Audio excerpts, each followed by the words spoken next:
द्रौपदी जी ने अपनी महंगी सी साड़ी फाड़ी और बांध दी भगवान के बुले पे। तो जैसे ही बांधी तो कन्हैया ने कहा, अरे मेरी बहन, जरा सी चोट थी, इतनी महंगी साड़ी का नुकसान कर दिया आपने।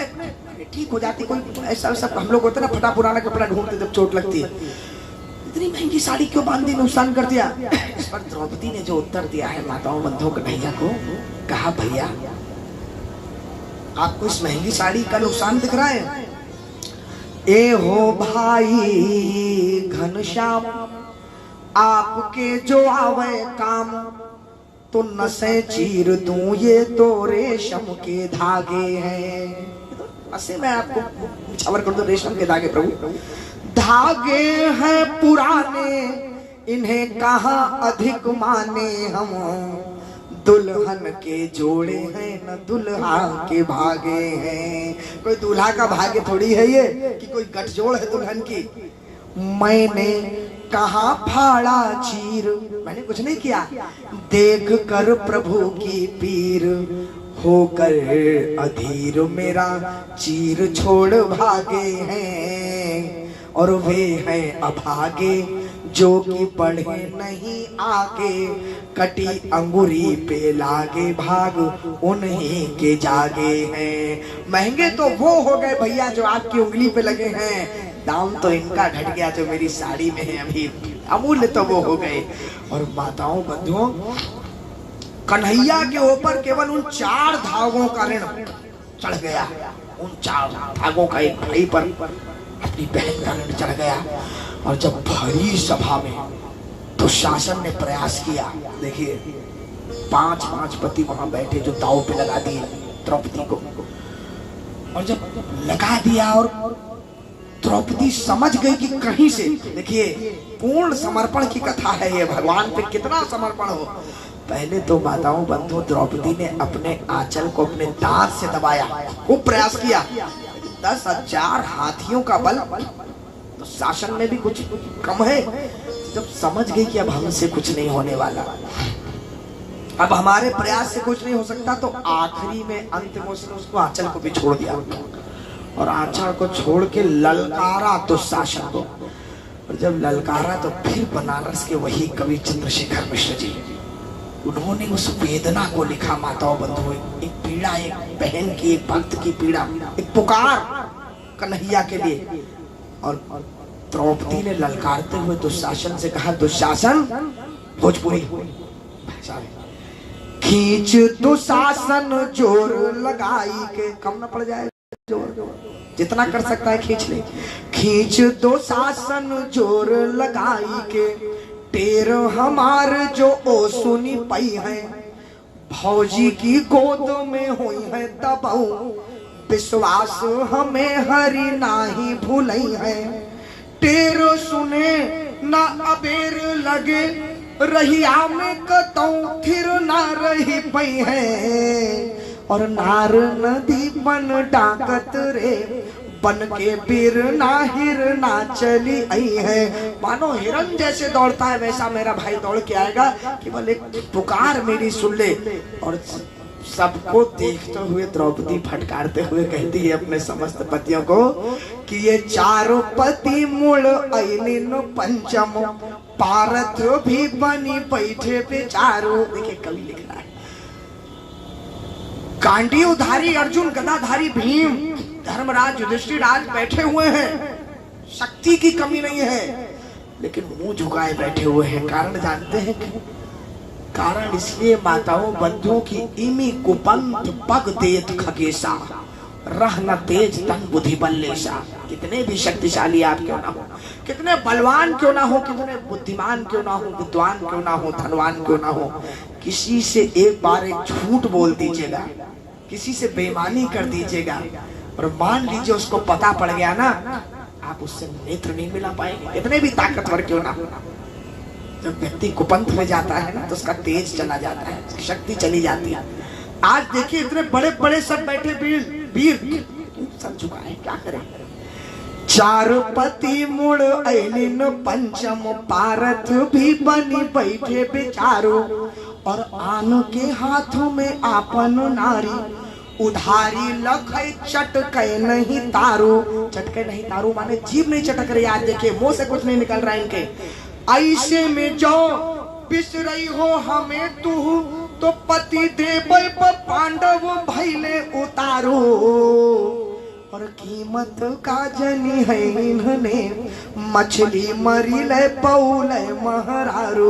ये पत्नी की क्या कदर समझेंगे, क्या इज्जत समझेंगे, क्या महत्व नहीं समझेंगे। मछली मार के पत्नी पाई है इन्होंने, ये महत्व समझ सकते हैं। सब झुकाए से बैठे हैं और भगवान को, कन्हैया को द्रौपदी ने पुकारा। देखिए क्या पीड़ा है। थोड़े एक दो पद की चर्चा करूंगा फिर पसंद। कहते हैं द्रौपदी कहती है भैया जल्दी से आ जाओ, प्रभु जल्दी से आ जाओ। लेकिन द्रौपदी ये जानती है कि वो तो 84 लाख योनियों के भगवान है। अरे भाई कितनी व्यस्तता होगी, कितना उन पे बोझ होगा, कोई हमारे लिए थोड़ी बैठे हुए। तो आज क्या पुकार लगा रही है भैया, तोहरे जियत तोरी बहनी उघारी होली। इनका भरोसा छोड़ दिया कन्हैया। तोहरे जियत तोरी बहनी उघारी होली, धाई धूप अपन पीतांबर उड़ाई दे। और आज सब जान ले के करी बहनी हम, भाई तनी इन्हने का मद भूलवाई दे। छोटी छोटी नाही तोरी बड़ी बड़ी बाह बाटे, एक ते एहर एक ओहर बढ़ाई दे। देखिए कह रही है आप तो बहुत सर्वशक्तिमान है, बढ़ा के बाह बचा लो भैया। और भैया हम जानते हैं हो सकता है हमसे भी कष्ट में कोई हो, केवल हमारा ही दुख नहीं इस संसार में। लेकिन भैया आज आपसे इस बहन का केवल ये निवेदन है कि हम से ढेर यदि विपत्ति में होए को तो इतना कहब दोनों साथ निपटाई दे। आज हमें भी देख लो साथ में, उसको भी देख लो भैया, तो हमें बचा लो भैया, बड़ी कृपा करो। माताओं बंधुओं भगवान अभी भी नहीं आए, ध्यान दीजिए। इसको कभी कभी मैं आधुनिक दृश्य से जोड़ता हूँ तो वो दृश्य है कि मान लीजिए आप बड़े संकट में फंसे हो और किसी एक का आपको भरोसा हो और आप उसको फोन मिला रहे हैं और घंटी पे घंटी जा रही है, घंटी पे घंटी जा रही है और फोन नहीं उठ रहा। फिर दूसरा कॉल कर रहे हैं, फिर नहीं उठ रहा, तीसरा कॉल कर रहे हैं, नहीं उठ रहा। तो जितने कॉल पे घंटी नहीं उठती ना फोन, हर फोन पर विचार बदलते हैं।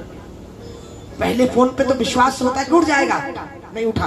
दूसरे फोन पे लगता है क्या अधिक व्यस्त है, नहीं उठा। तीसरे फोन पे लगता है कि कितनी भी हो 3 बार घंटी चली गई, अब तो उठा लेना चाहिए, जानना चाहिए कि कोई तो विश्व बात होगी ऐसी, क्यों नहीं उठ रहा। हर कॉल पर भाव बदलते हैं। आज द्रौपदी के भी हर क्षण भाव बदल रहे हैं। भैया आ जाओ, नहीं आए जब प्रभु तो कहती है भैया ऐसा है, नहीं आ रहे तो काढ़े में जो बिस रही हो हरी धमो। देखिएगा आज नहीं आए, गाढ़े में जो बिस रही हो हमें तू हो तो जातो हो से हम बोलब नहीं। तू बहनी बहनी कही ब्याह हम नात कबम फिरी जोरब नहीं। सावन में तोहे बाने बधे चरही फेरी ताल में बोरब नहीं। ये पूर्वांचल की प्रथाएं हैं। और पूस में ले खिचड़ी आई ब्याह गठरी सरी जाए पे खोरब नहीं। लेकर क्या होगे भैया, खोल के देखूंगी तक नहीं। और सुनो तीज परे त्योहार परे फिर ना फिर धोती मंगाऊब नहीं। आन के आगे भले झुकी ब्याह, किसी और से बोल दूंगी जाके भीख मांग लूंगी सड़क पे मंजूर है, लेकिन तू से किछु भी फरमाऊब नहीं। मोर बधे भगिना के सिरे इमली तुह से घुटवाऊब नहीं। और पूतो बियाहिन तू चली ब्याह हम काजर आँख लगाऊब नहीं। अपनी बहन को नहीं पाओगे वहां पे, बड़े से बड़ा उत्सव होगा। और सुनो भैया ऐसा मत सोचना कि प्रद्युम्न विवाह करके आ गए तो और बेटे नहीं है आपके। एक प्रद्युम्न ना रही है अब ही बिटिया बिटवा बड़ होई बड़। हमसे भी काम पड़ेगा। देखिए क्या कवि की कल्पना है। और सौरी पुताई बदे तो के हमें भेज के भौजी, तोहे भेज के भौजी जरूर बुलाई है। पूर्वांचल की प्रथा है, बहन पोतने जाती सौरी उस समय होती, सफाई करती है बहन। तौने दिना हम जाबई ना पुरखा भी तोहार बुलाब न पई है, और तू बहिनी बहिनी कही ब्या, पर सौरी बिना पुतले रही जई है। आऊंगी नहीं, सफाई नहीं होगी, करते रहना, गिड़गिड़ाते रहना। माताओं बंधुओं, भगवान तब तक दौड़े, देखिए अब पता पड़ा भगवान को। और जब भगवान, जैसे मान लीजिए फिर आधुनिक दृश्य से जोड़ रहा हूँ, मान लीजिए कि एकदम से आपके किसी अनन्य प्रिय के 10 मिस्ड कॉल एकदम से दिख जाए, आप कहीं चार्जिंग पे लगाए, एकदम से दिख जाए, छटपटाहट होती, अरे क्या हो गया, एकदम से क्यों फोन आया। भगवान दौड़े माताओं बंधु, और जब दौड़े ना तो करुण जी बाहर खड़े थे। तो करुण जी ने कहा कि प्रभु जल्दी बैठिए, कहीं चलना है तो मैं बैठाऊं आपको, ले चलूं। भगवान ने सोचा देखिए तीव्रता गति हमारी कृपा से हमने पाई, और हमको गति की बात बता रहे। देखिए प्रभु दौड़ रहे, और कवि कल्पना कर रहे हैं। करुण क्या कहते हैं भगवान से, कहले करुण मेरी पीठिया संभारी दे, और 4 पंख मारी के आकाश उड़वाई दे। क्या समझते हो प्रभु, छोटी मोटी तरई की गिनती करब नहीं। तरई माने आकाश, वहां की भाषा। छोटी मोटी तरई की गिनती करब नहीं, चोचन से मार चांद सूरज हटाई देव। मैं चोंच से चांद सूरज को हटा दूंगा। अमृत कुंभ 55 में लियो लियम, 55 में अमृत कुंभ ले आया हूं मैं। आज तो जबानी बा जबानिया दिखाई देव, और बनता का पूत तब जानियो कन्हाई, जब द्रौपदी के आगे पल भर में जुटाई दे। चलो पल भर में चढ़ जाऊंगा। देखिए दो एक और पद और देखेंगे, बड़े आ ही गया है प्रसंग। तो भगवान जब दौड़े तो बोले कि इनको गति हमने दी है, और ये इस प्रकार से हमको कह रहे हैं बैठ जाओ। इतना भी समय नहीं प्रभु के पास बैठने के लिए। क्यों? क्योंकि आन के ना बहिनी की गुहारी में, भाई चला फिर काहे मुरेरे। रुकने की बैठने की भी समय नहीं है। मेघ फटे रवि चंद छटे, मिलके तरई बिछड़े पछड़े रे। लोग निहारी रहे आसमान में, 3 विमान समान उड़े रे। 3 क्या? भगवान के मन में चिंता है कि मैं भी कभी देर हो जाए पहुंचने में, तो सबसे आगे पीतांबर, बीच में कान्हा, और पेछाड़ी बेचारे खगेश उड़े रे। जो कह रहे थे छोड़ दूंगा, सबसे पीछे हो गए। और जब गए तो भगवान ने क्या ललकारा देखिए, और क्या भाव है भाई का।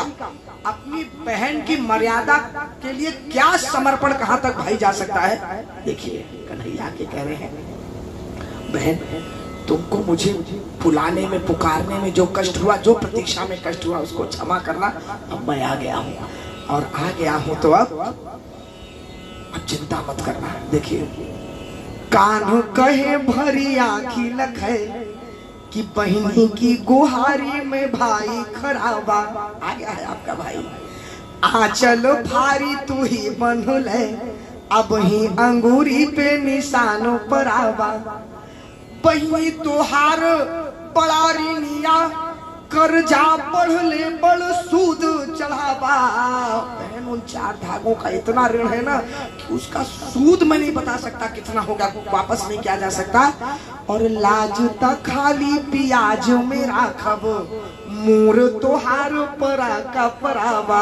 आपकी लज्जा तो केवल ब्याज में उतार दूंगा जो आपका ऋण है। तो द्रौपदी ने कहा भैया कैसे उतारोगे, कुछ उपाय तो बताओ। अब देखिए बस अब ये क्या भाई की सोच है। कहा बहन मैं कैसे करूंगा व्यवस्था, उसकी आपको चिंता करने की जरूरत नहीं, वो तो मेरी चिंता है ना। तो मेरी जिम्मेदारी अपनी बहन को कैसे बचाऊंगा। क्या कह रहे हैं बहन, द्वारिका पे जब जाई कुबेर कई, और ओकर सारी की गांठ मंगौब्या। सारी गांठ मंगा लूंगा, मान लो वो भी कम पड़ जाए, पिछले दुशासन। इते चुके रधवा का नीलांबर, फेरी चुराई तो है पहरौब्या। फिर राधा जी का ले आऊंगा। जो इतने पे नहारे दुशासन, तो अंत अचूक उपाय लगौब्या। कि छोरी पीतांबर ढाकब लाज, और तोहे बदे आज दिगंबर होइब्या। पहले अपने आपके भाई के शरीर से वस्त्र जाएंगे, पहले मेरी लज्जा जाएगी बहन, उसके बाद मेरी बहन के मर्यादा पे कोई आ जाएगी। देखिए समर्पण कन्हैया का। बताओ बंधुओं, कहने का अर्थ यह है, धर्म के भाई है कन्हैया द्रौपदी के, लेकिन आज सब संबंधों पे भारी पड़ गए। पता पड़ा तुलसी लियो 11 हो पसंद पेश रघुनाथ, वस्त्रावतार हो गया द्रौपदी को बचाने के लिए। एक भाई किसी भी हद तक जा सकता है। 10,000 गज पल घटियो, लेकिन घटी न 10 गज चीर।